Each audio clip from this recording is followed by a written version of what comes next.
Happy new year to all my viewers. இன்றைக்கி ஒரு ஹெல்த்தியான திணை பொங்கல் ரெசிபி. இப்போது இன்னும் மார்கழி மாதம் போயின்ட்டுருக்கிறதுனால கண்டிப்பாக இந்த ரெசிபி ட்ரை பண்ணி பாருங்கோ. இதுக்கு நான் ஒரு கப்பு நம்ம எலக்ட்ரிக் ரைஸ் குக்கர் அந்த மெஷரில் ஒரு கப் திணை எடுத்திருக்கேன். இதை ஒரு குக்கரில் போட்டு லைட்டாக ஃப்ரை பண்ணிக்கிறேன். சும்மா ஒரு மைல்டு ஒரு அரோமா வர அளவுக்கு ஃப்ரை பண்ணிக்கிறேன். 1/2 கப்பு பாசிப்பருப்பு, அதையும் ஒரு அரோமேட்டிக் வர வரைக்கும் ஃப்ரை பண்ணி இதை நம்ம நல்லா தண்ணி விட்டு ஒரு 2-3 டைம்ஸ் வாஷ் பண்ணி எடுத்து வச்சுக்கிறேன் நான். இப்போது ஒரு குக்கரில் இதை அப்படியே 1 பாட்டாக பண்ணிடலாம்.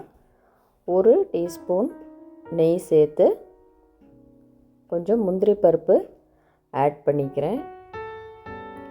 இது நல்லா ஃப்ரை ஆகிற வரைக்கும்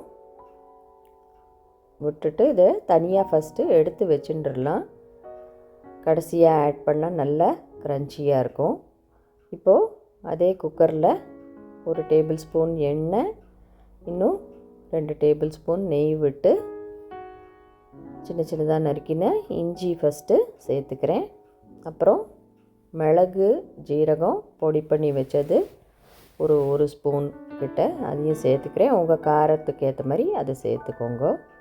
நல்ல ஃப்ரெஷ்ஷான கருவேப்பிலை இதெல்லாம் சேர்த்து ஃப்ரை பண்ணிக்கலாம். ஒரு 1/4 டீஸ்பூன் பெருங்காயம் அதையும் சேர்த்து நல்லா ஃப்ரை பண்ணி நம்ம இந்த பொங்கலுக்கு தேவையான தண்ணி நான் ஒரு 4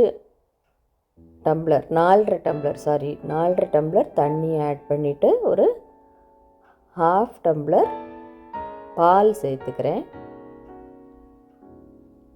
இது நல்லா கொதித்து வரணும்.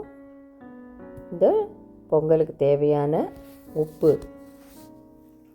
சேர்த்து தண்ணி திளைச்சி வந்ததுக்கப்புறம் நம்ம நல்லா வாஷ் பண்ணி வச்சுருக்கிற இந்த மில்லட்